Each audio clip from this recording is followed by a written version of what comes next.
Welcome to the John Freakin' Muir Pod. Lace up those boots and sling on the pack for a romp through trails, short and long. With your host and Renaissance man, Doc. It's time to embrace the suck.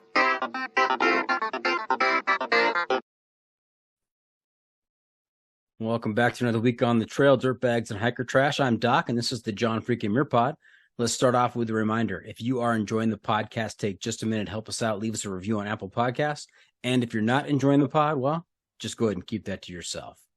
Well, this week we are talking with an experienced thru hiker who has some big hikes under her belt. Welcome to the John Freakin' Muir Pod, Jocelyn Smith. How's it going, Jocelyn? Couldn't be better today. I'm in a good place. Nice. Good place mentally or geographically? I would say maybe both. Maybe both today. That's a good combo. Hey, Jocelyn, have you had a chance to listen to the podcast before?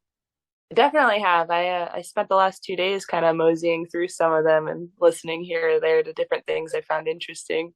Nice. And did you find anything interesting? Did you have a particular favorite guest maybe? I forget his name. I listened to your base jumper podcast today. That was really cool. I've always been interested in base jumping and wingsuits and that. So it really sparked my interest. That was probably Zishan, right? Mm-hmm. Yeah, those people who jump off of mountains with parachutes, that's just craziness. That is next level type 2 fun. Definitely. I don't know if I have that in me, but I respect it a lot. Have you ever been skydiving?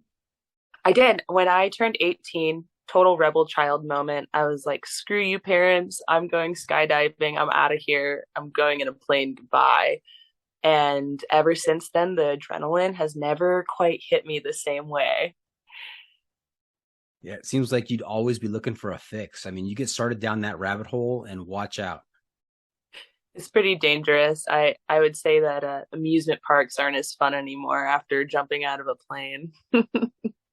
Now, I think Zishan and Moab Joe before him in another episode with a skydiver and a squirrel suit flyer, I think they both said that in order to get your wingsuit license or wingsuit permit, you have to do over 400 jumps out of a plane.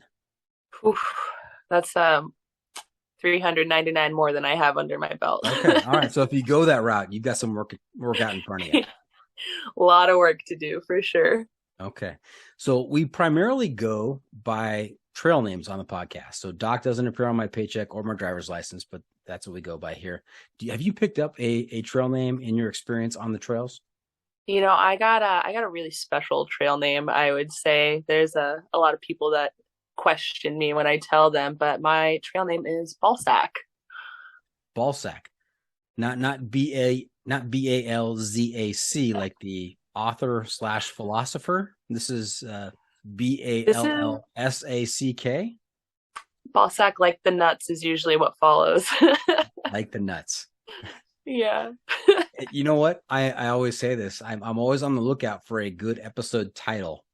And I think we may have just found it. The episode title for this episode might be Like the Nuts. I feel really good about that. I think that some people might be interested in clickbait that for sure.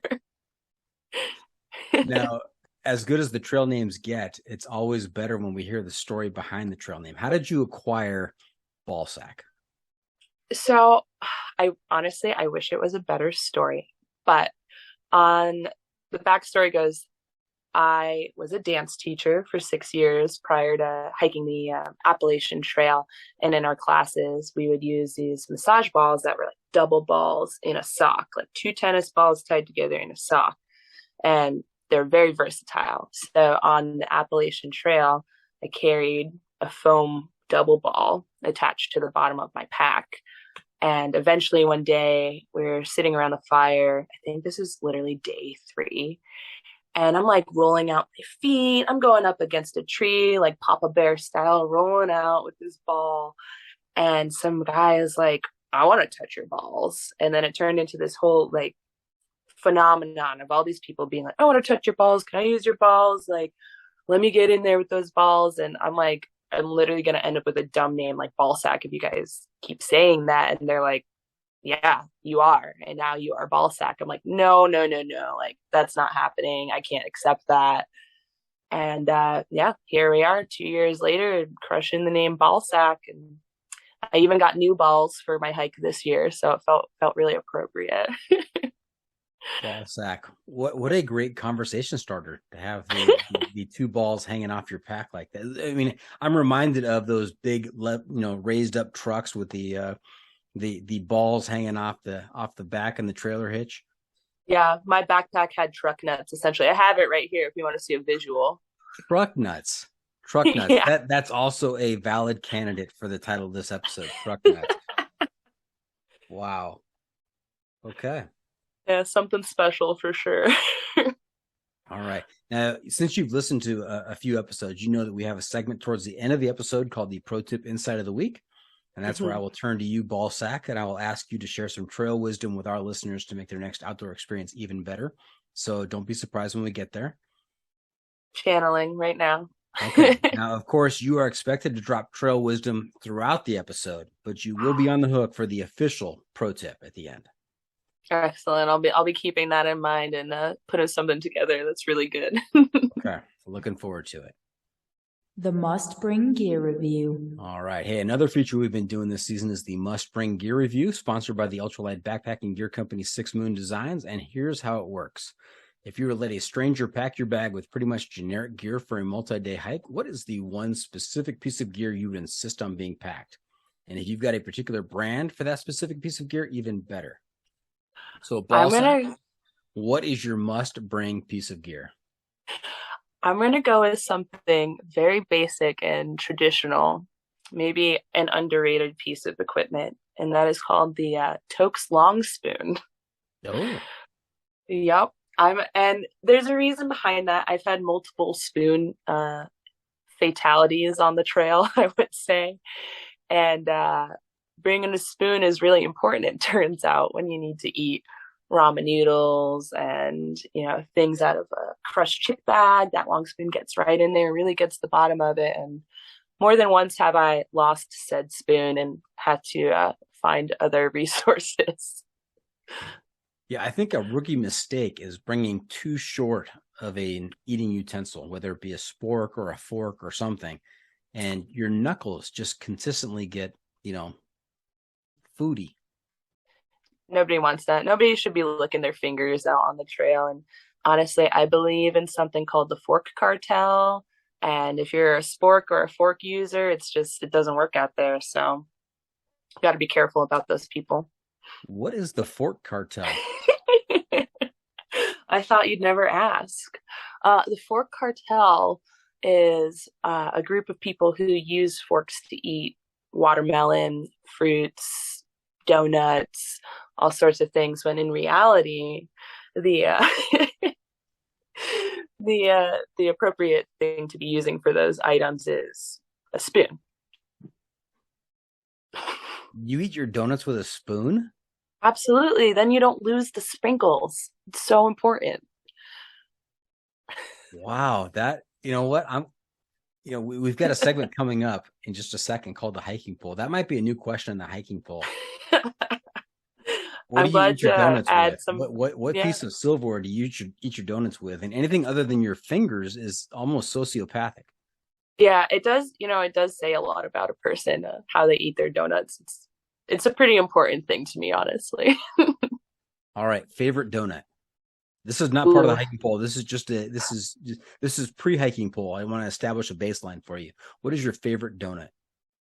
I'm gonna go with a Boston cream today, but it fluctuates between Boston cream and like just an old-fashioned glazed donut. For all of our listeners out there, there's only one right question to favorite donut, and that is apple fritter. Oh my God. That might be correct. I forgot about apple fritters. You cannot beat a good apple fritter. Are you kidding me? Fresh, warm right out of the morning oven. It's ridiculous. Yes. All right. I'll make an allowance. Okay. Thank you. It's the hiking pole. Speaking of the hiking pole, this is POLL, not POLE, not like the kind of pole you hold in your hand on a hike, but this is a survey, poll like a survey. This is a 7-question survey to help me evaluate your level of sanity. That makes me nervous. Okay. If I were to ask your parents, let's start with your parents. If I were to ask your parents, how would you rate Jocelyn's sanity? What's her level of sanity on a scale from 1 to 100, with 100 being completely sane? What do you think they would give you? Probably like a 30. A 30. Wow. Oh, yeah. I'm a pastor's kid gone rogue. So my parents think everything I do is crazy, but in a good way.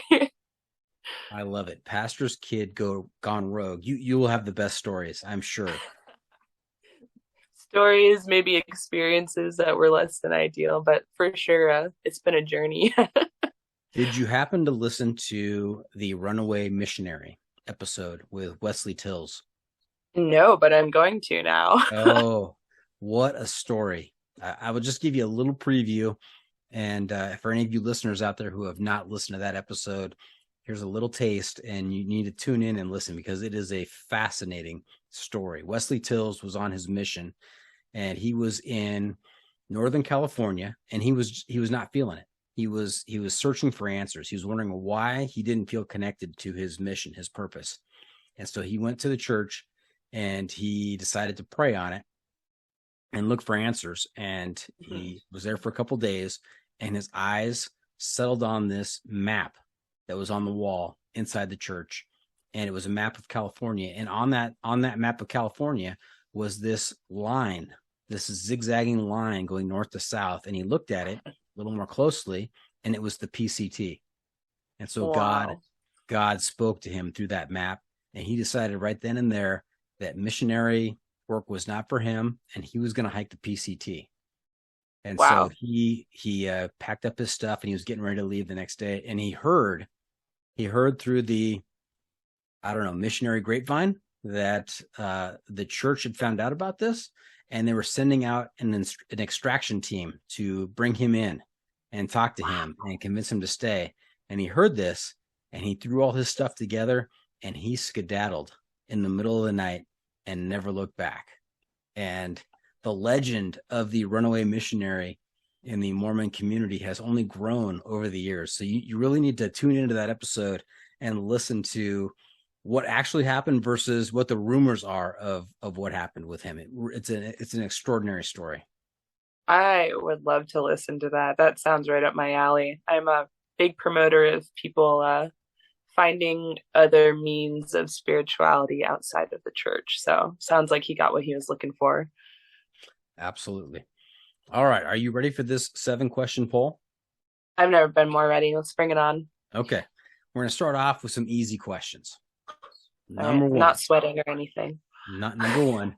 Trekking poles or no trekking poles out there for you? Oof. I'm kind of an in-betweener. I'm a one pole kind of gal. Oh, wow. Yeah. Wow, you're already starting off question number one with an alternative answer. I did carry 2 poles on my AT journey, and this year I said I don't want to carry 2. I'm gonna carry 1. So yeah, I'm a one pole kind of girl. I don't know what that means, but Okay. That means I've already adjusted your point total, so don't worry. All right, question number 2. Boots or trail runners? again, alternative universe here. I wear a boot trail runner hybrid made by Hoka.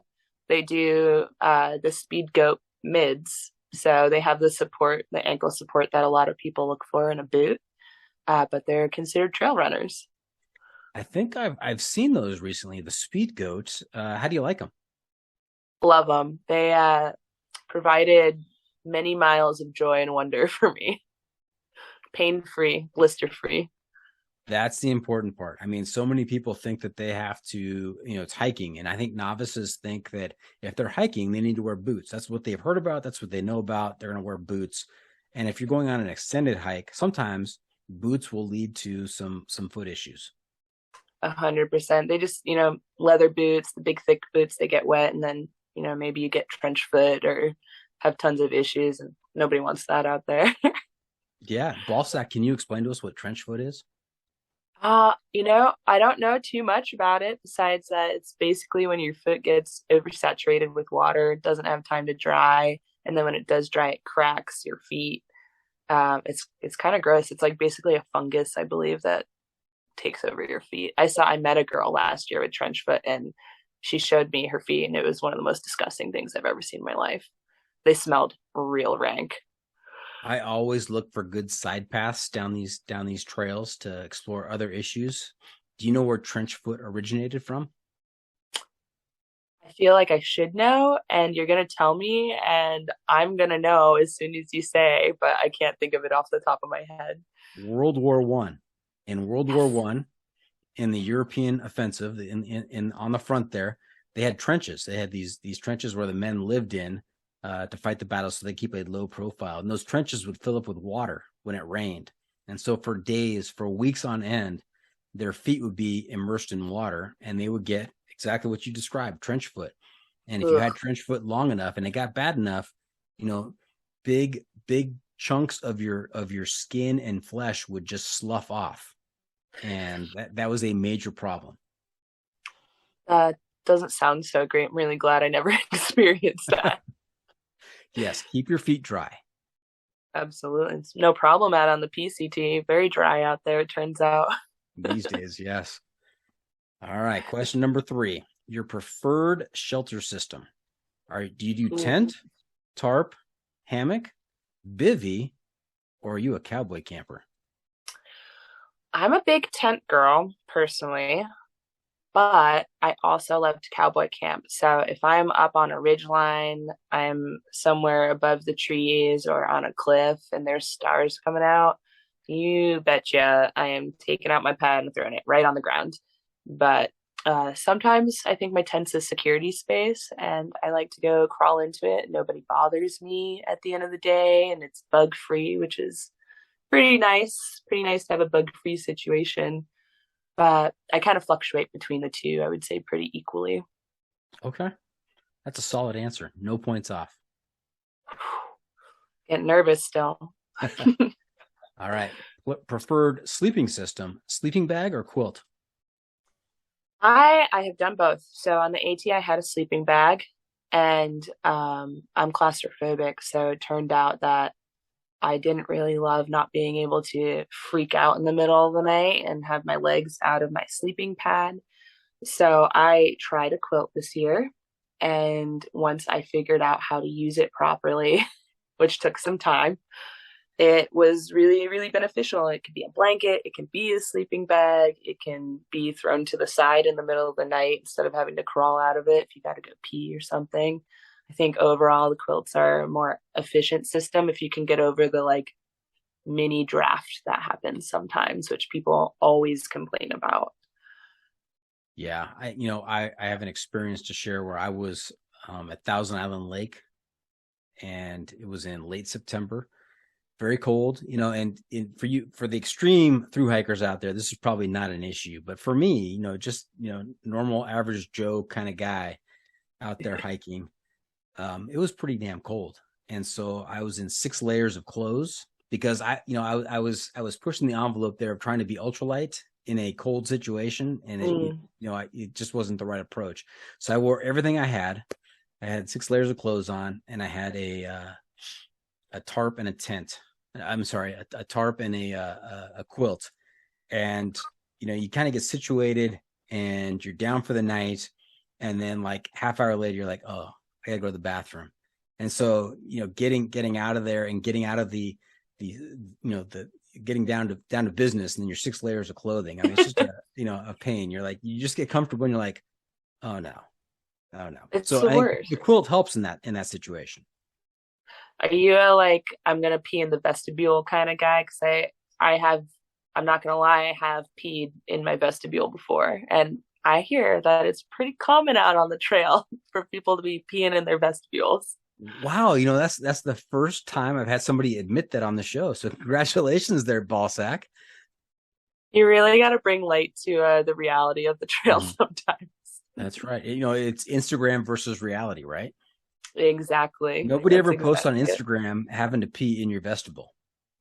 Sometimes in the middle of the night when it's downpouring and it's thundering and there's already a bunch of rain in your tent, you really don't want to go outside and be wet when you go back to bed. So it becomes this interesting struggle to figure out how to really pee in your vestibule. But I honestly think it's an art form.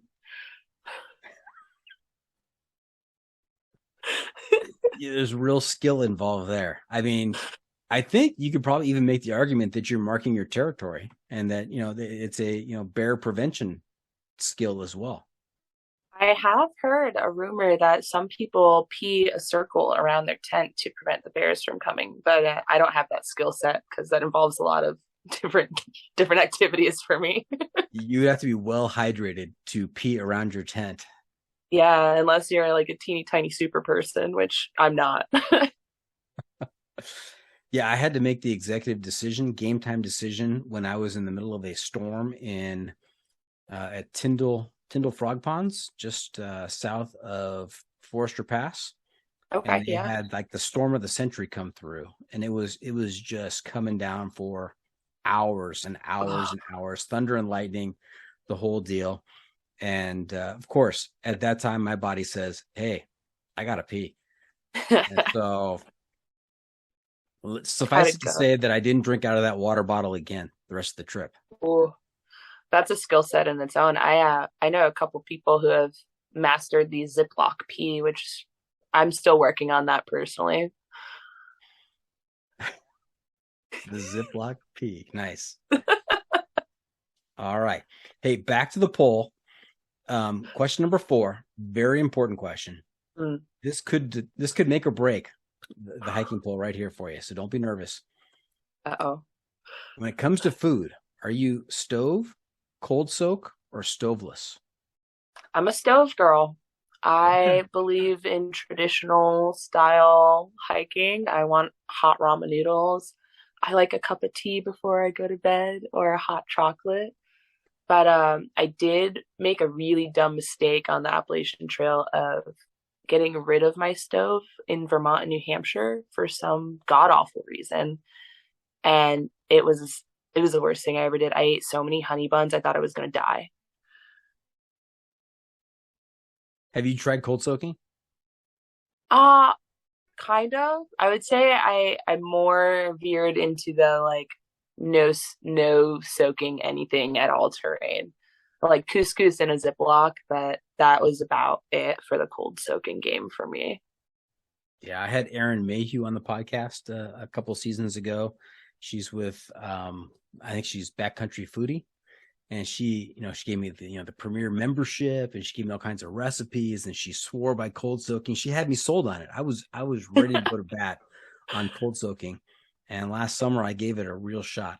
I went 3 or 4 days with just cold soak recipes, and saw the rest of my crew out there having nice hot food at the end of a long day, and I just couldn't do it. I agree with that. I call it the human world. In the human world, I've worked in really nice restaurants and bars for 12 years, and my food standard is very trashy on the trail, but there's one thing that I hold myself to, and that's a hot meal at the end of the day. You earned it. The human world. We're going to explore the human world with you a little bit later. It's good to know that you work in the restaurant and bar industry, because a lot of good stories usually come from that environment. Absolutely. It's like therapy for people who don't know how to pay for therapy. Nice. All right. Question number 6. Is life better above or below the tree line? I'm going to go with below the tree line. I love moss. I love roots. I love rocks. I love to see the little weird creatures crawling all over the earth. I do love a good ridge line. I love being above the trees, but there's something about just being tucked away. It feels like you're in a blanket of nature. Okay. I could almost predict that with you, kind of being a tent girl. I mean, you like the tent, you like kind of like the, the protection, the surround, the sense of protection. I don't know if it's actual protection, but the sense of protection. And so tree cover is the same thing for you. Absolutely. And you just, you see all sorts of stuff in the green tunnel, as some would say. Some people hate it. I happen to love it. Okay. Now you've got a lot of miles under your Hokas. I Do you pack for, this is question number 7. Do you pack for comfort or speed? Last year I packed for comfort. This year I packed for speed. I had a really specific intention with my PCT through hike that I ended up kind of throwing out the window when I got to Kennedy Meadows South for a lot of different reasons. But I would say that I'm kind of an in-between. My pack is small. I just carry what I need. I'm a one pair of clothes. I don't have sleep clothes. I don't have extra socks, like that kind of person. But then I'll carry like a book or something ridiculous. Like I had a watermelon for a little while with me one time. And, items become important out there. And if you have a heavy pack already, you don't get the opportunity to carry a hot dog shirt or something fun on the trail that kind of lifts other people's spirits. So. Now you've been out on the AT and the PCT, and you're telling me that you only carry one pair of clothes, the clothing that you're wearing.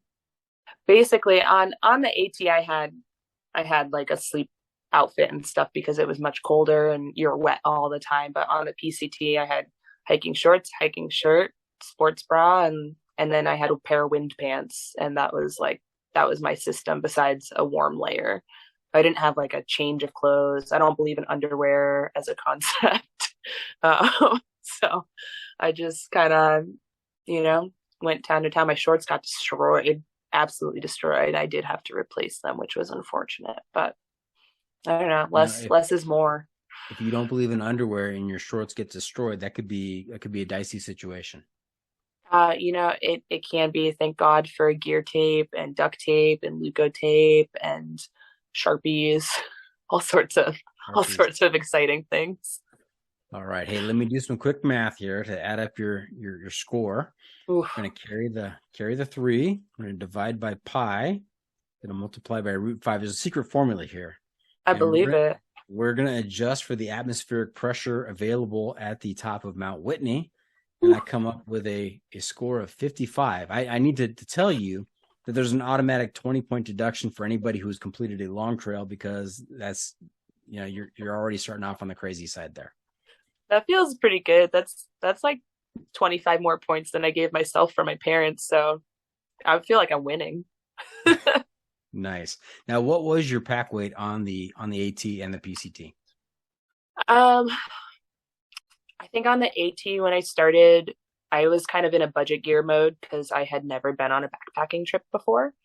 So I just bought kind of whatever made sense that was cheap. And I think it was around 19 pounds without food or water, which is kind of like pretty average for a beginner hiker, I would say. And then this year, I was like, I'm not doing that again. That's ridiculous. So I believe it was around 9 to 11 pounds without my winter and like bear can stuff that you needed in the Sierras. Okay. Is it your experience that beginner hikers tend to overpack? I think you overpack, and you also don't know what you like. So you get told you need this huge tent or this specific sleeping bag, and maybe you can't afford a quilt or something more lightweight. So you kind of make decisions based upon your availability to finances, and then also like how much do you really want to spend if you don't even know if you like what you're about to do. That was kind of my mindset, was what if I get out there and I hate it? That's true. And then I spent all that money for no reason. Yeah, that's a fair point. I mean, if you want to go really ultralight and you want to buy quality, lightweight stuff, it's going to cost you a pretty penny. Yeah, it sure did this year. So what did your kit, what did it cost this year?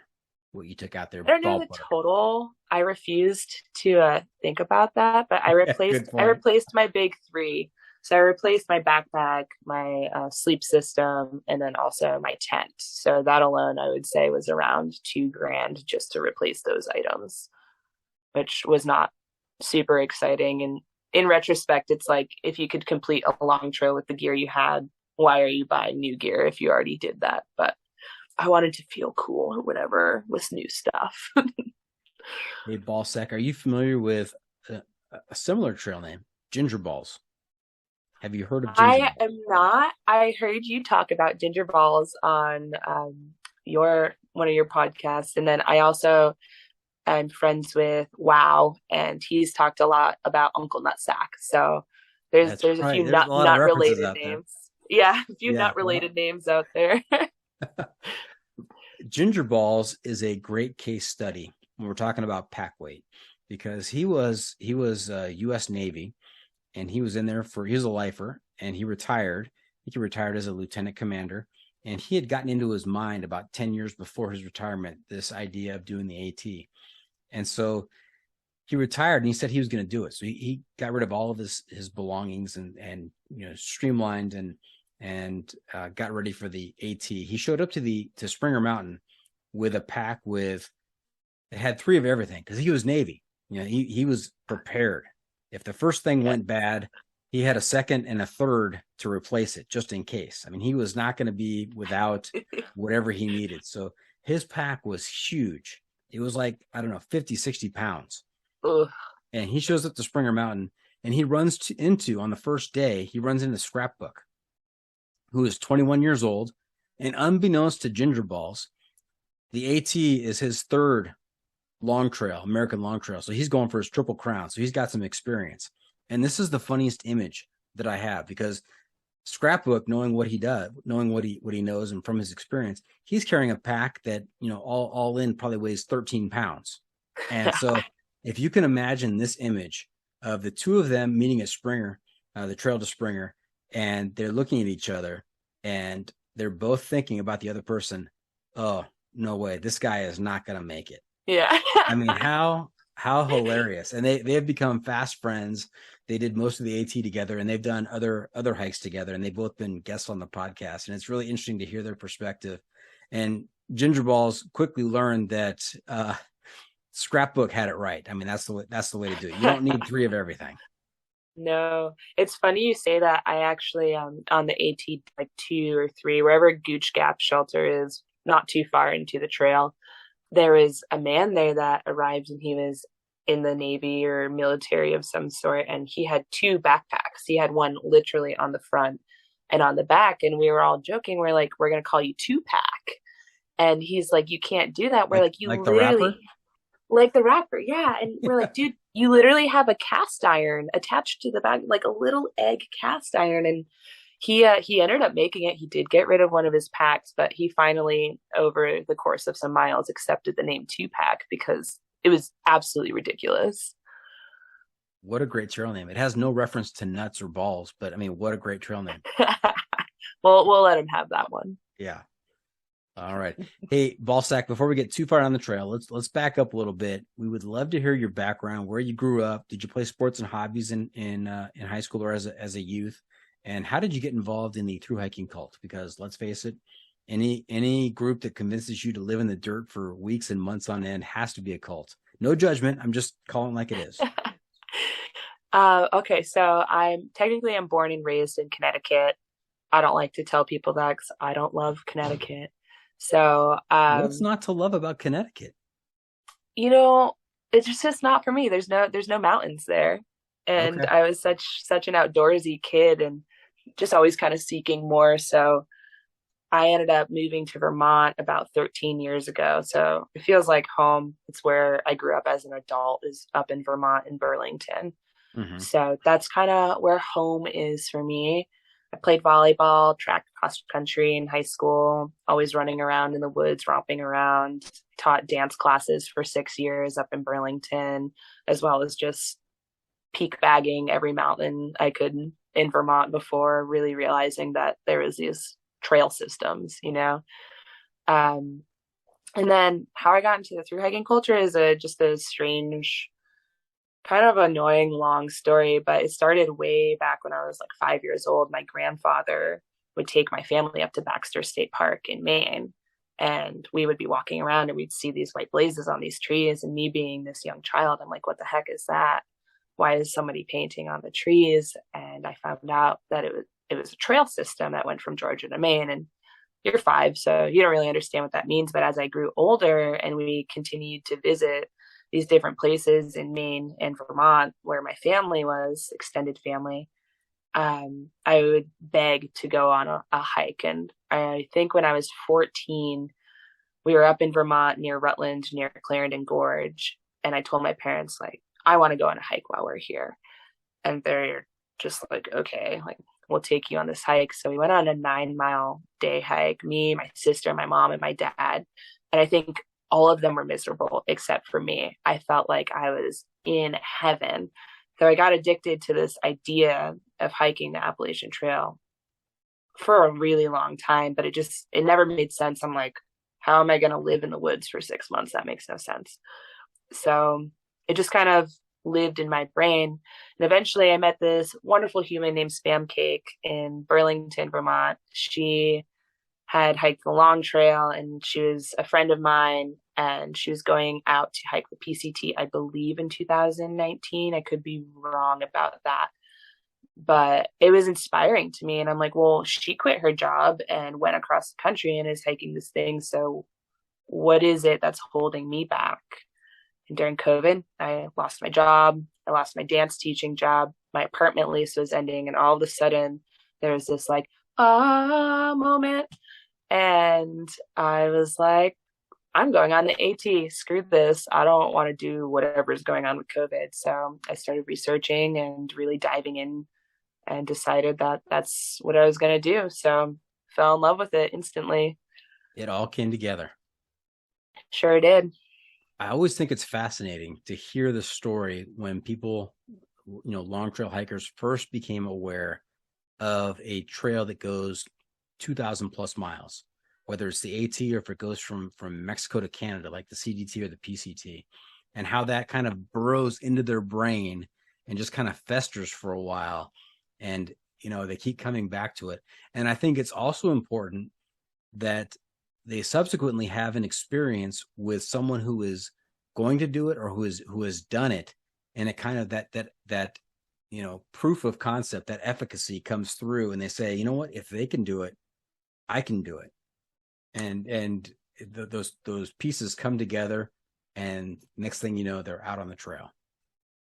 Absolutely. I definitely had those moments because it just seemed like such like a baffling concept that people would quit their jobs. And at that point in my life before COVID kind of took everything away, I was in my prime. I was managing a bar that I had been working at for 6 years.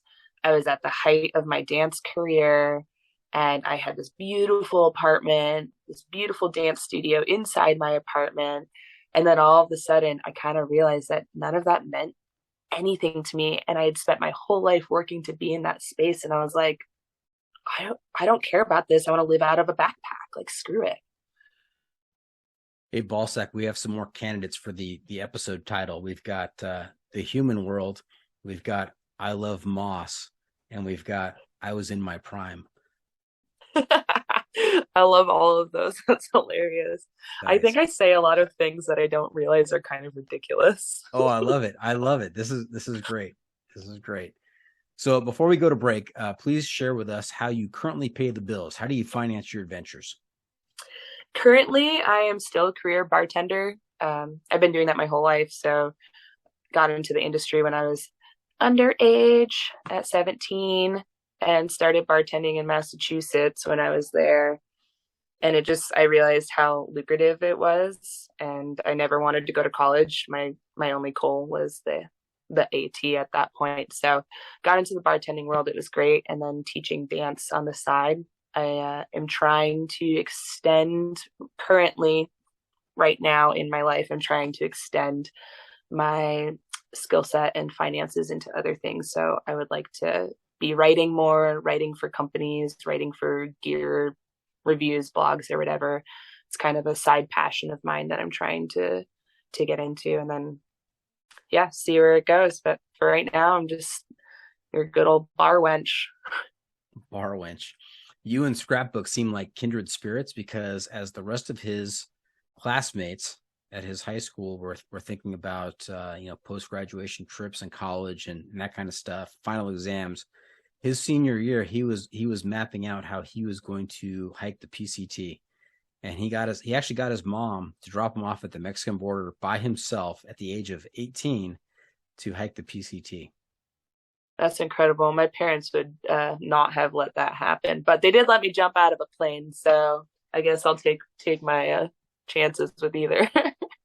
All right, and Ballsack, aka Bar Wench, what is your best bar story? Have you met some interesting people at the bar? I've met the most interesting people at the bar. I've met famous people. I've served Bernie Sanders before, which is really cool. Not at a bar. He was in a restaurant I was managing at the time. I was going to ask you, what is Bernie Sanders' go-to drink? At that time, it was a Italian wine bar set, and he drank Cabernet that night. Okay, a good cab. Yeah. He's a cab man. I like that. He's a cab man. Yeah, and as far as stories, like the only funny stories I think I have are just kind of this ridiculous transition of working in nice bars and like high-end restaurants. And then last winter I worked up in a nightclub on Mount Killington called the Pickle Bar. I've never worked in a nightclub before. People are crazy. Like they're paying like $17 for a vodka Red Bull, hammered at 2 a.m, trying to get my phone number. And so I started just screwing with people, and I'm like, all right, you want my phone number? It's $20. And they're like, I'm not giving you $20 for your phone number. I'm like, well, I'm not giving you my phone number. And they're all, oh, well, okay, I guess I could. I'm like, yeah, if you're not willing to pay $20 for my phone number, you're not going to buy me a drink when we go on a date. And so I would end up giving them a phone number, and I'd give them like either like a friend's number. Sometimes don't tell my mom this. Your friend's number. Your friends must love you. Oh yeah. My mom will hate this when she listens to this, but I've given a few people my mom's phone number, and I'm just like waiting for the moment that they hit her up and they're like, hey girl, I met at Pickle Barrel. And it's like, no, this is her mom. Oh my gosh. I would love to have your mom on just to comment on that. Has she ever revealed that she got some calls? No, she hasn't. So I don't know about all that. I mean, if she has, she hasn't told me, but also it's 2 a.m, and I could definitely be giving away the wrong phone number. I don't always remember the right ones. I just envision family gatherings, Thanksgiving, holidays, whatever, you guys are together, and there's this awkward bit between the two of you that she know that you've given out her phone number, but you haven't said anything to her. And she knows, I mean, she has talked to people who have referred to you and where you worked, and yet she's not saying anything to you. It's like this big, it's the 600-pound gorilla sitting on the table between the two of you. It sure is. And I mean, honestly, they're lucky I don't give them my dad's number, because he would rip them a new one, which would be hilarious. In his pastor-like way. Yeah, well, he's not a pastor anymore. That was back in the day. Okay. All right. Yeah. Fantastic. Okay, we're going to take a quick break. We're going to come back, and we're going to get down to your hiking resume and some tales of adventure out there. So stay tuned. We'll be right back. And welcome back. We are talking to Ballsack, which I think is an interesting trail name for the daughter of a pastor, Jocelyn Smith. Yeah, I get my grandma even appreciates it, I think. Oh, good. I mean, your parents are aware, and your family is aware that your trail name is Ballsack. Absolutely. I'm a very, very honest woman. Okay. Now, do you have the same experience I do, that when I get back off the trail, I go to a family function and I will want to talk about my experience and the trails and show pictures and everything, and they see me coming and they walk the other way. They don't make eye contact. They say, "Oh, this guy, here he comes again. He's going to talk about trails. He can talk about how great it is out there," and they head the other direction. Is that your experience as well? I think it's a little different for me. My family's super supportive of my adventures, but I think as soon as I start talking about it, they get that like glazed over look where it's like, she said slack pack, what the hell does that mean? And like base weight and all these things start coming up and they're like, oh wow, that sounds really exciting, just like very blank generic answers, and they don't even care about the pictures of the friends and all the weird stuff you did. They're just like, wow, it was really beautiful, that mountain, blah blah blah. So I know that they support it, but I don't know that they necessarily want to hear me gush about it the way I want to. Maybe the secret is that Doc needs to wear a hot dog shirt to family functions to engage people. Absolutely. Hot dogs do bring up a lot of topic of conversation, and it turns out that wearing a hot dog shirt is very powerful. Mm-hmm. And if you were listening to this podcast and not watching on YouTube, well, tune into YouTube and you'll figure out why we're talking about hot dog shirts. And while I've got you on that topic, one of the questions that I occasionally ask in the hiking poll, which is not related to hiking whatsoever, is a hot dog a sandwich? Ooh, that's an age-old question. I'm going to combat that question with a different question for you, though, if that's okay. And is cereal a soup? Because I think that they go in the same category. Like, why are we asking these questions? And then why is there so much controversy about them? Different sides of the same coin. Absolutely. Okay. And without answering either one of them, we're going to move on. All right. So you did the AT in 2021. What were the statistics on your hike? When did you leave? When did you finish? How many zeros? I started March 19th. I finished October 6th. I spent about 7 months on the trail, very intentionally. And as far as zeros, that's a number I didn't keep track of. That would have been inappropriate if I knew how many zeros I took. I kind of had the vision of, I want to live on the trail and experience it. And I thought it was a once in a lifetime opportunity at that point. So I took advantage of every town. I wanted to explore the coast, like all of the states. So I spent a lot of time in town and then out of town. Okay. So you say very intentionally you took 7 months. This was on purpose. And it's because you wanted to get that kind of depth of experience? Absolutely. And I had friends who I met in the beginning and they finished in like August. And then they're sitting there while I'm still in like, I don't know, Connecticut in August or whatever. And they're like, man, I wish I was still out on the trail. Like, you look like you're having so much fun. And all I could think is, I am. And you're at home back to work while I'm still out here enjoying it. There's the saying, the last one to Katahdin wins. I really liked that saying. Oh, I like that. That's yeah, me too. Contender. Yeah, last one to Katahdin wins. I tell people that all the time because once it's over, it's over. You can't relive the same experience. So why are people in a rush unless they have a job they have to go back to, or family, or kind of time frames on their hikes. Now, Ballsack, I know we have a set list of discussion points, so I'm going to jump around a little bit because I think it's appropriate. You wanted to very intentionally take your time with this. 7 months on the AT. That's longer than most. You wanted to experience and kind of suck the marrow out of the entire trip.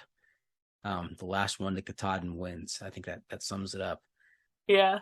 What would Katahdin Ballsack whisper in the ear of Springer Mountain Ballsack? If you had the chance to kind of give yourself a preview or give yourself some advice, what would it have been?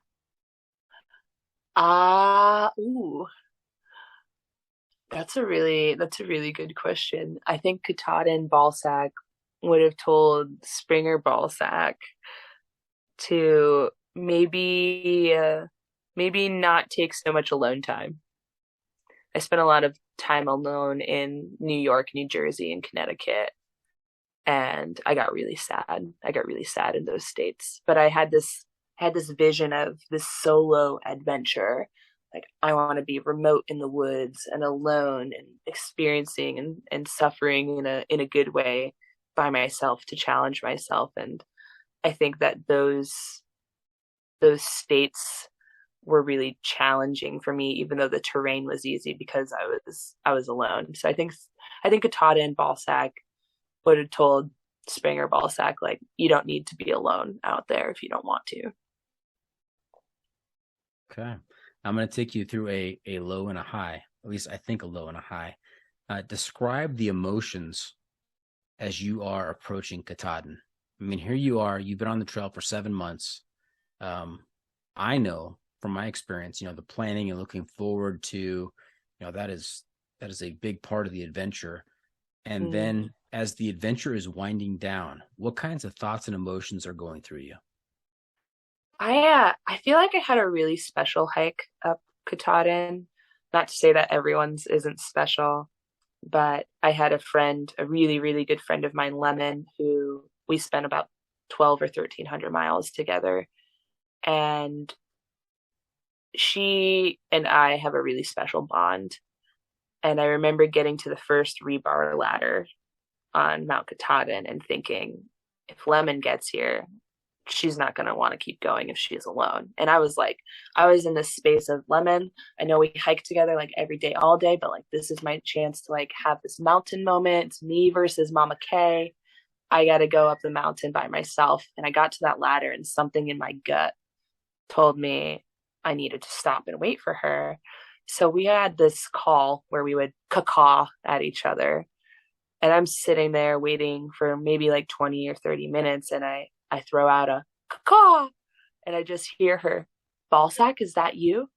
And she's like, oh my God, I told myself if I didn't see you in the next 5 minutes, I was going to turn around and go back down. So her and I ended up climbing the rest of Mount Katahdin together and sharing this really like intense moment in each other's company of mentally and physically helping each other get to the top of the mountain. And so in a way, I felt like I had shifted my end of my journey to help her in a way get to the top of the mountain. Because I knew if I didn't wait for her, she wasn't going to go. And she's told me that post Mama Kay happening. And when we got up to the, you come up over the Hunts Trail and you're at this flat part before you end up summiting the rest. And I was like, I'm going to go. We got up the hard part together and I'm going to go to the rest of the mountain. And I got to the sign and I didn't feel anything. I was just kind of empty. And I think a lot of hikers experience that. It's like all of a sudden it doesn't feel like an accomplishment. It feels like a loss of something. Like you get to the end of this epic journey and it's just over all of a sudden. And not only is it over, but you have to turn around and go back down. Like it's not like it's over and you get airlifted off and all of a sudden you're back home and life is great. So I kind of felt this weird feeling of like, I just helped my friend get there and we had this great time. And then all of a sudden it was over. And it felt weird. I didn't feel necessarily accomplished at that point at all. You just hiked 2,250 miles and you don't feel accomplished? That's interesting. Yeah. I think the reality of the journey ending kind of hit in a harder way than I had anticipated. And I don't know if I was necessarily even looking for a sense of accomplishment out there, but I never really understood what I was looking for. And I don't think that I found it because I don't know what it was. Is post-trail depression a real thing? 100% real. The most real.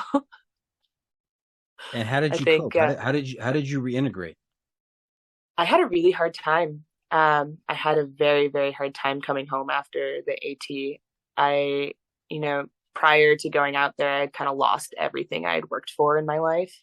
So when I went home, I didn't go back to Burlington, and I actually ended up moving in with my parents. So all of a sudden, not only was I done with this adventure that I just spent half of the year doing, but I was in a new place with no support systems outside of my family, no friends. I didn't know anybody in the town.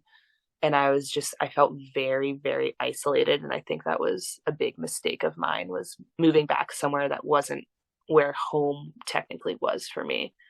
So it was hard. It was a big struggle. I didn't enjoy my first couple of weeks being back, and I would sit around and feel useless. The Roomba in my parents' room terrified me. I used my headlamp to get around the house. Like, I refused to go back to reality. And how'd you pull yourself out?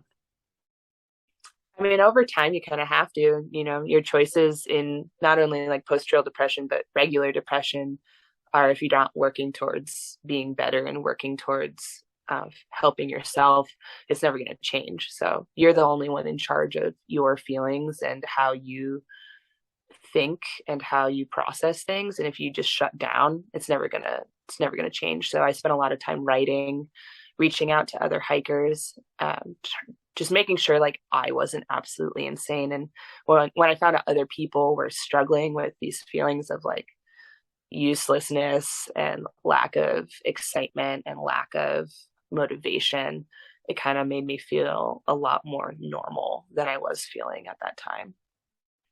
Now, Ballsack, I feel like we're friends. We're on a first name basis. Ballsack, Doc. I want to follow up. You mentioned depression. Do you suffer from depression? Have you had your experience with that? I would say maybe not like actively.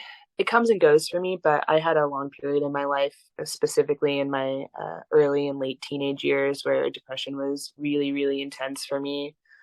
And at that time, there wasn't a lot of like research about it, and there wasn't a lot of information or resources that felt like they were really useful. So I spent a lot of time kind of self-processing things, which I think ended up being really beneficial for me in the future.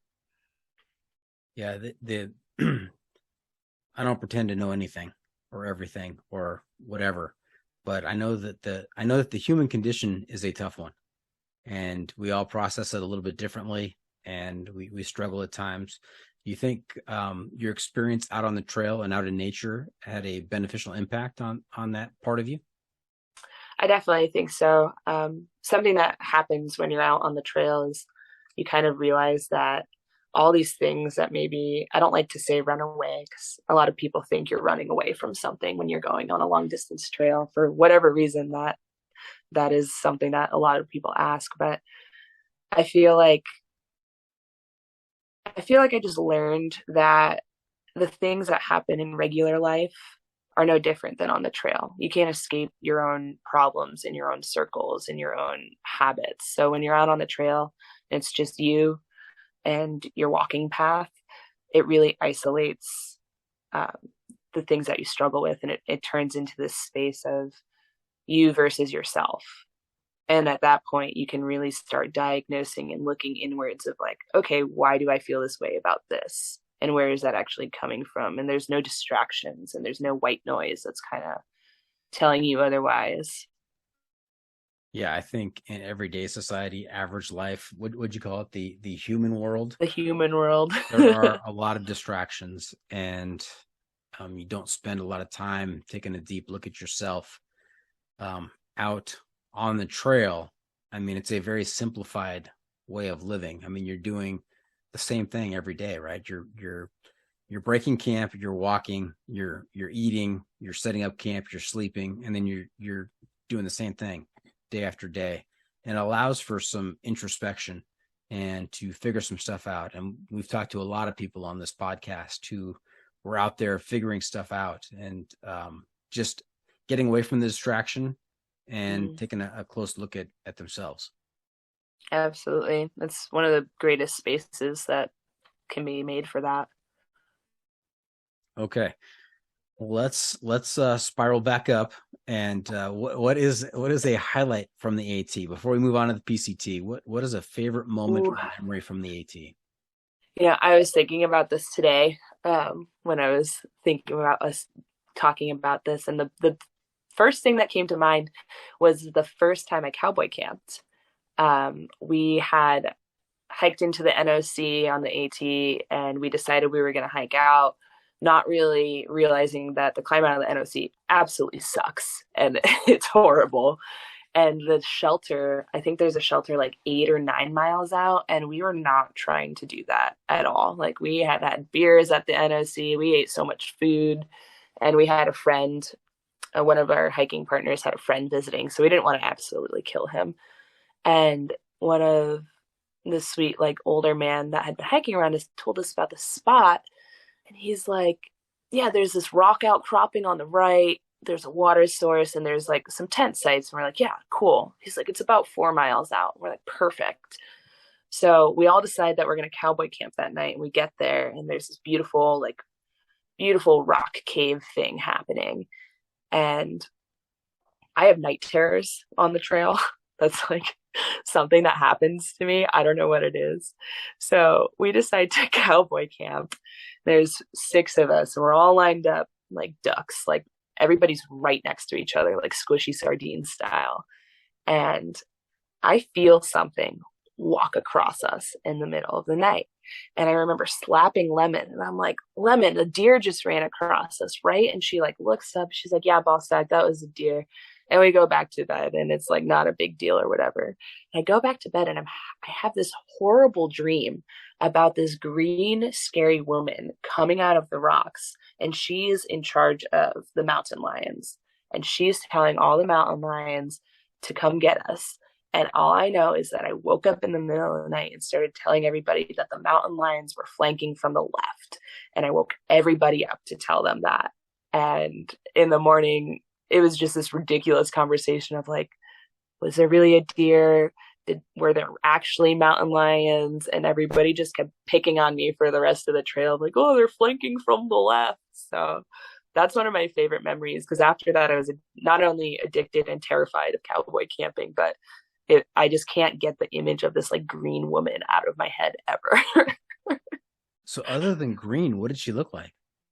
She was like I don't know. Imagine, let's say Pirates of the Caribbean, the like witch doctor lady. I think it's in the second movie, and she's got like these dreads, and she's like got this evil snarl, and she's very intense. And this is like that face of this woman, but she's like illuminated in this creepy green like Halloween mask.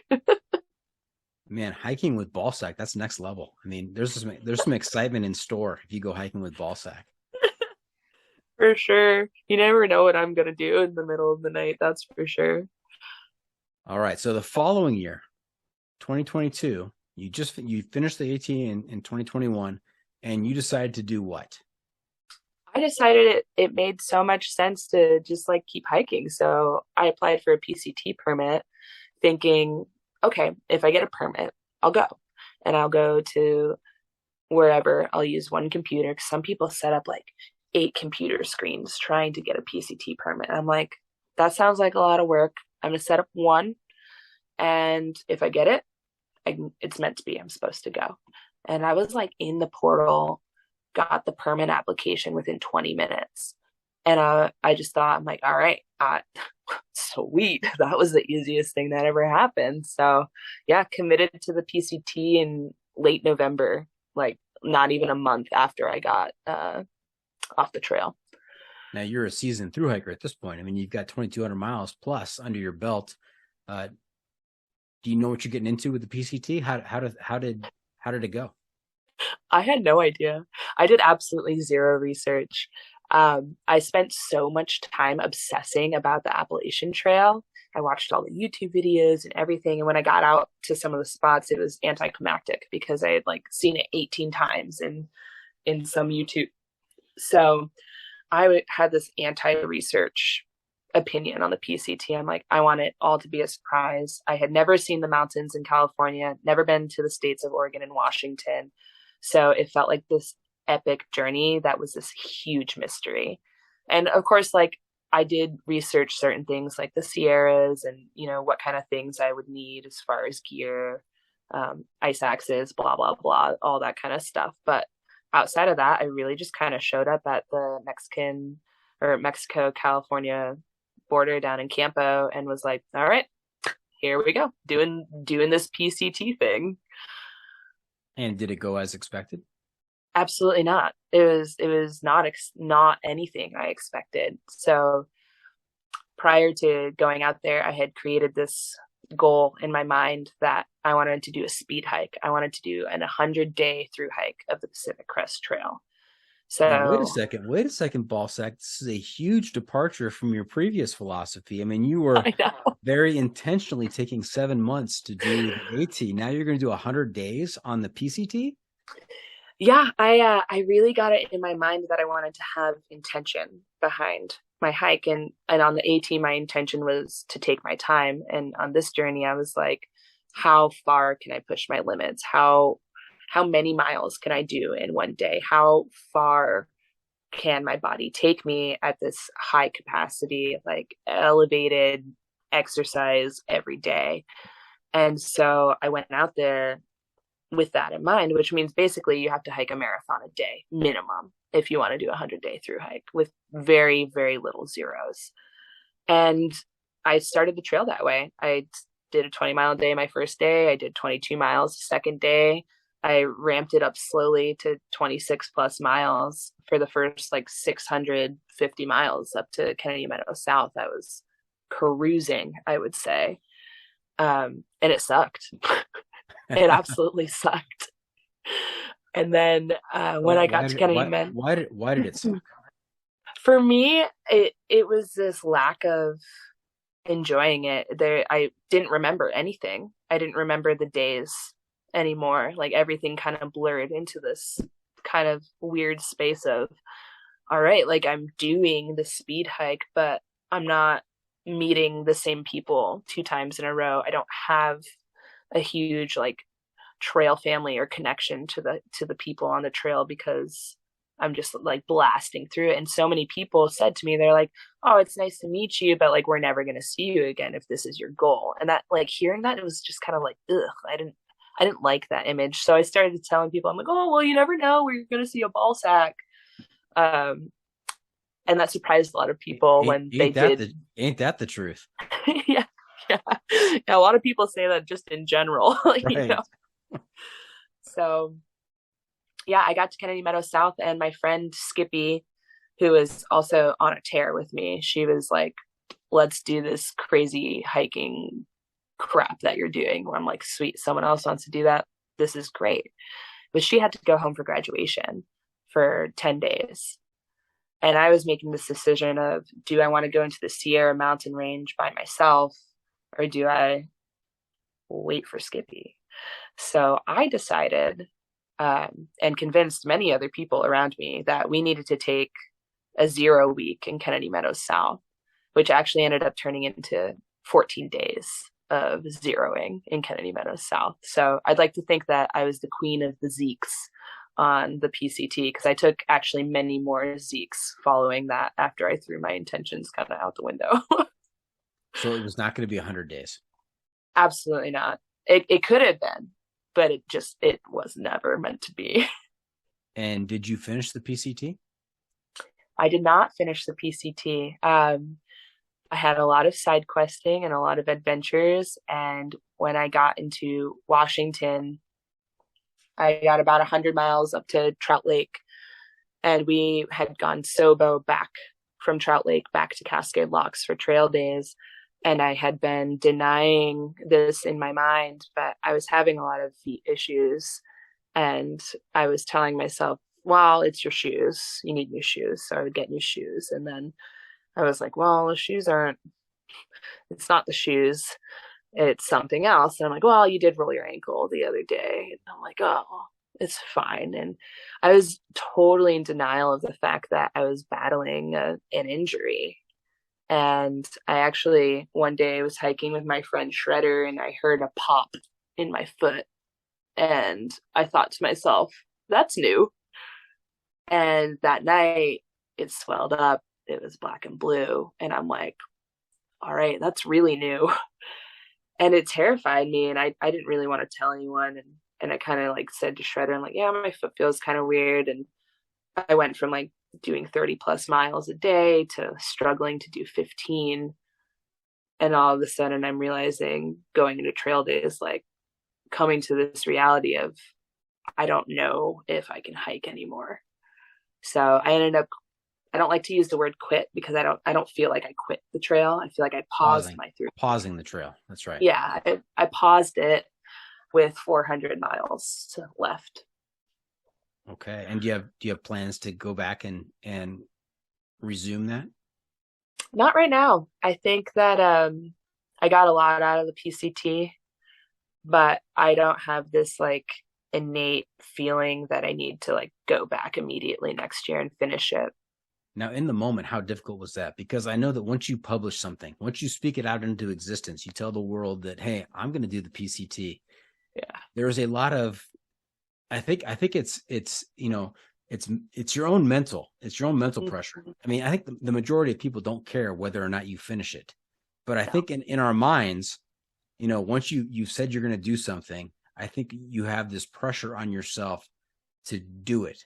And now when you find yourself 400 miles short and an obvious injury that's preventing you, I mean, what kind of impact did that have on you emotionally or mentally? It was really hard at first. After trail days, me and two of my friends, Siren and Shredder, we got a hotel room to just kind of recoup before heading back to trail. And I didn't really realize that I was done until we got to that hotel room, and I was like, I can't go anymore. And we sat down and I talked with them and we cried. And they were like, well, Ballsack, you've been talking about stopping for a long time. And there had been a series of events that happened prior to being injured that kind of had already been in my mind. I got really sick in Sierra City. I had an allergic reaction and had to turn around and hike back like 8 miles from the beautiful mountains that I had just got climbed up into. And I was just like done mentally. And I kept telling myself to get to the California-Oregon border, and then I would reassess what I wanted at that point. And turned out 50 miles from the California-Oregon border, there was a fire and I couldn't cross over into it anyway. So this whole series of chaos happened. And when I finally started processing that I was done with the trail, it didn't feel as horrifying as if it was this instantaneous like thing taken away from me. So I think that in my mind, I had been done with it for longer than I had admitted to myself. But really the scary thing, which I still haven't even done, is that the people on the trail knew this, but the people in my home life and the people who follow me on social media are like rooting for me, and they're like out there being super supportive. And a lot of those people still don't even know that I'm home and I'm off the trail and that I didn't finish the trail, and I haven't quite mentally processed and put together this information to say it out into the universe. And I think that's really where the struggle is for me, is admitting in my space, which I like to use as a creative outlet. I use Instagram as a creative outlet. I haven't shared that on that space. And I think that's going to be kind of the heartbreaking moment for me, of like admitting to the universe that I didn't finish the hike. Ballsack, am I understanding this correctly? You have not put anything out on Instagram up to this point about not being on the trail anymore? I put up a story like 2 days ago that said, hey, some of you might know I'm not on the Oregon Coast Trail anymore, and I'm also not on the Pacific Crest Trail. More coming at you soon. And that's literally all I said. So if nobody saw that, they have no idea. So yeah, this is the first time actually like admitting publicly to you or to other people that I did not finish my PCT journey. How does it feel? I don't know. Weird. Like good, but also like I'm like, crap, what am I doing? Why didn't and it's a why didn't I finish the trail? But also the monument is on fire right now, so I couldn't finish even if I wanted to. No. Well, I'm glad. I feel honored that you've shared that here for the first time. And if you don't put anything out between now and when this episode airs, I mean, this might be how you do it. I mean, that's kind of great because I don't know how to put into words. I don't know how to do it. I've written multiple different things about how I Irish goodbye the PCT, which is a common thing I did on the trail, is Irish goodbying certain situations. So, yeah. So what is Irish goodbying? Is that where you slip out without telling anybody goodbye? Yep. Got it. Yep. Okay. And I've done that multiple times to people I was hiking with, to situations. I'm kind of a classic, like, all right, I'm out of here, and I'll just sneak away, pack up my stuff in the middle of the night, disappear. Like, it's kind of a thing I do. What can we read into that about Ballsack? She does a lot of Irish goodbying. You avoid the tough topics. You avoid confrontation. I don't think it's that I'm avoiding anything. I think it's more like I'm making a decision that makes sense for me. So one example of an Irish goodbye was we were in Etna, California, which is 50 miles from the California-Oregon border. And we had heard about this rodeo that was happening on Saturday, and we had gotten there on Wednesday. And we're like, we can't take 2-3 zeros. And it seemed like a lot, but all of a sudden it's Saturday and we're still in the town waiting for this rodeo. And we knew fires were going on. People were freaking out and like hitching to Ashland. And in the middle of the rodeo, I just saw the mountains disappear because of smoke. And that really stressed me out. And there was ash in the sky and my breathing was changing. So I got up in the middle of the rodeo. I went pee and I told Shredder, I was like, Shredder, I think I'm going to leave. And we were with a group of like 30 people at that point. And she's like, okay, like do whatever you need to do. And I was like, okay. And then I left. I called a shuttle and we left in the middle of the night. I didn't get to Medford, Ashland area until like 10:30 at night. And I got all these messages from the people that had been at the rodeo. And they're like, where did you go? And I'm like, oh, I'm in Ashland. They're like, what the hell, Ballsack? I'm like, I'm sorry. I had to go. I just got this gut feeling and I needed to do what was good for me. All right, Ballsack, I don't want you leaving before the end of the episode, all right? Can I get a commitment? Why do you think the door is right behind? I know. I'm nervous now. I'm nervous. I wouldn't do that to you, Doc. All right. Hey, I know one last discussion point here is social media versus reality. I mean, Instagram, do we think that that's a realistic perspective on everything that's happening out there on the trail? I mean, it's a lot of the beauty. There's a lot of beauty on the trail. Give you that. But there are other instances where maybe it isn't always so beautiful or always so epic. What do you want to say about that? Social media versus reality. Yeah. So there's this like kind of ongoing joke that I'm an influencer, which I don't identify with at all. So I've been kind of put into this funny position where I have people who are following my journey, and I try to be as realistic as possible. Like I'm a raw person, if you have gathered that from talking to me. And I want people to know that the trail isn't this like, it's not this magical place filled with like rainbows and butterflies. And every day is not this magical, exciting, like epic journey, even though the views are there and you're experiencing this awesome thing. Like sometimes it sucks. And I think that a lot of social media is just reflecting this beautiful part of the journey. And there are people who are really good about showing the in-betweens, but a lot of those people don't have any like pull in the world, I would say. So I get complimented a lot from people who are following my journey, and they're like, thank you for just being raw about stuff. Thank you for sharing your struggles. And I wish that there was more of that, because I think it's really easy to get caught up in this fantasy that people who are doing these long through hikes or hard, intense trails or technical climbing and stuff, that they're in this space that is so like beautiful and happy, and that there are these perfect people on this perfect journey. And it's honestly like a lot of people are really broken out there, broken going out there, or broken because of the trail. Yeah, it's not helpful, is it? I mean, having this idealized depiction of life on the trail posted out there on Instagram, and then you go out and try and do it, and it doesn't match up with that that idealized version, and you're thinking, what am I doing wrong? It is almost it's counterproductive. It is. I had a friend last year who I had posted this video of this horrible rainstorm that I was in, and my tent stakes came out, my tent poles came out, like my sleeping pad was literally floating in my tent. And I had posted this video about it, and my friend Lori, she messaged me and she's like, why didn't I realize that you are hiking even in the rain, and that like you have to, like, if it rains, there's nothing you can do about it. I'm like, yeah, like I can't just sit around. It's either I'm walking in the rain or I'm not walking at all.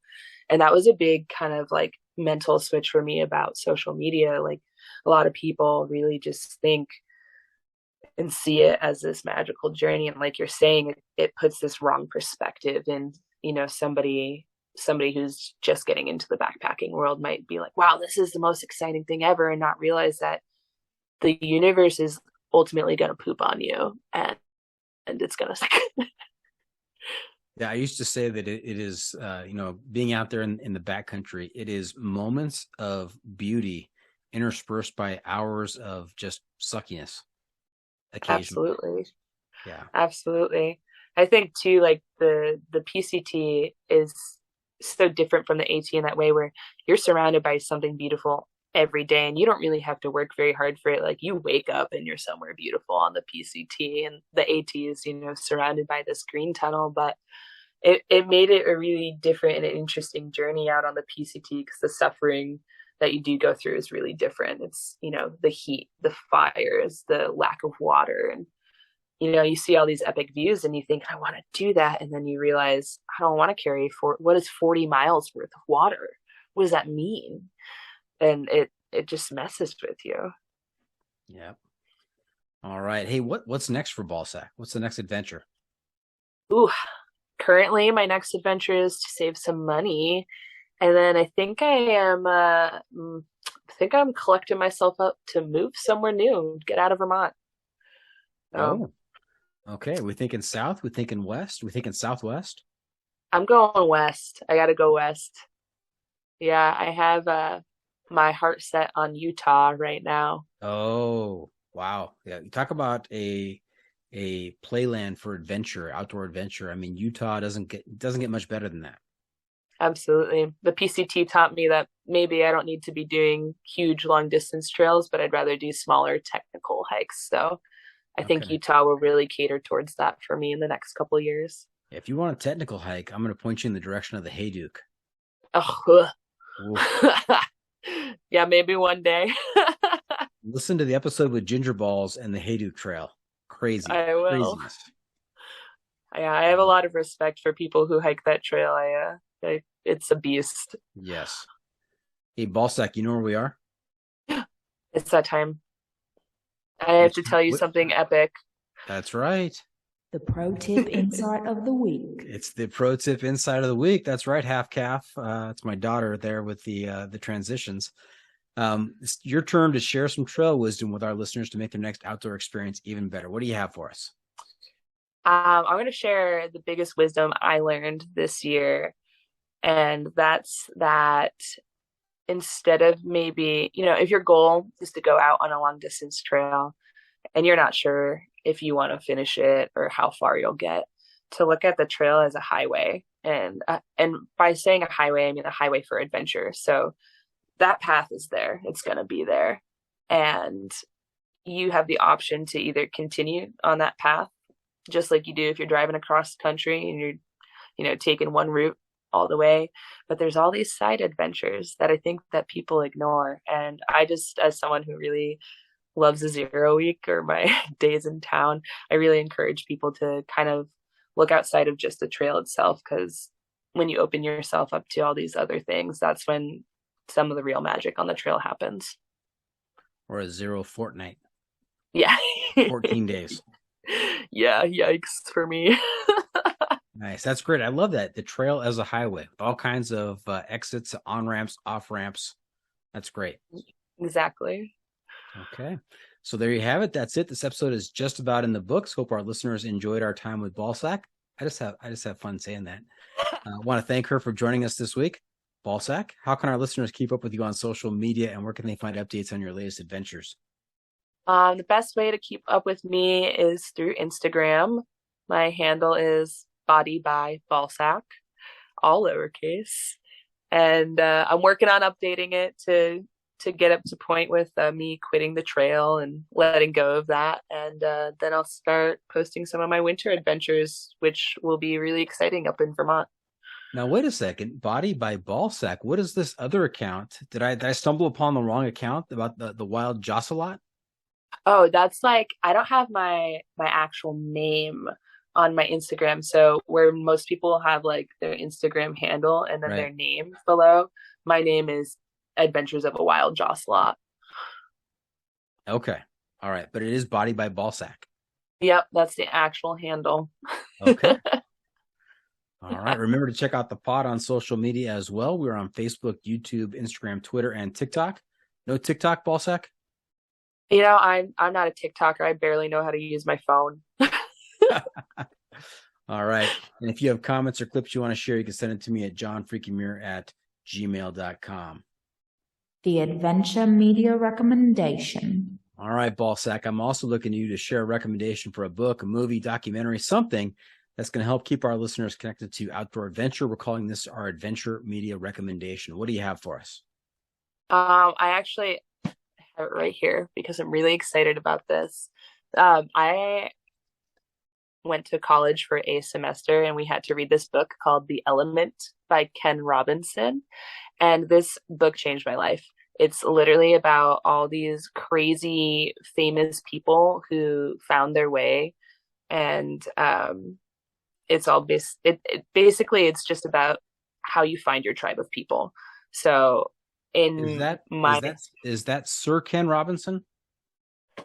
Might be Ken Robinson, PhD.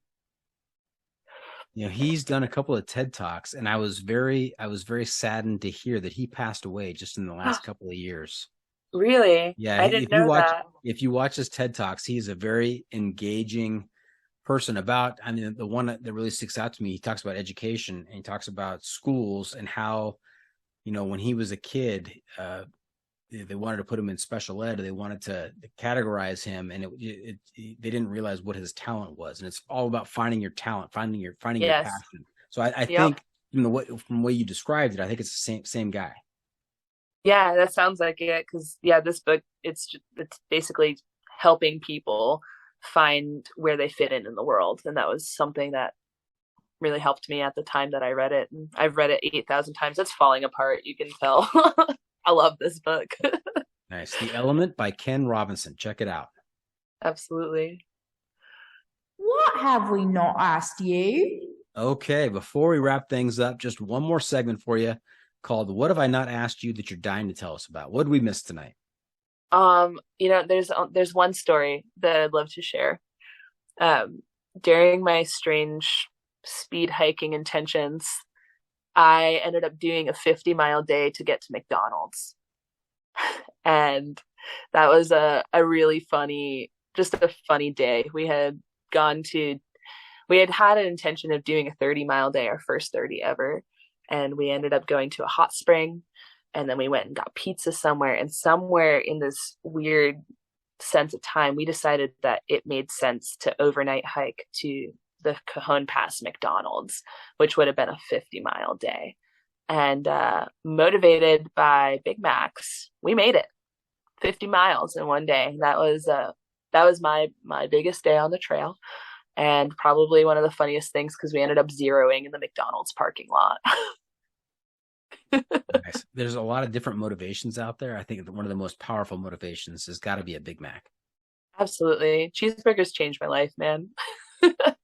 Another candidate for the name of the episode. Cheeseburgers changed my life. I think a lot of people could relate to that. Definitely. I know I'm not alone there. Nope. All right. Hey, that's a wrap from the John Freaky Muir studio. Any shout outs to friends and family, Ballsack? Nah, they hear me yell at them enough.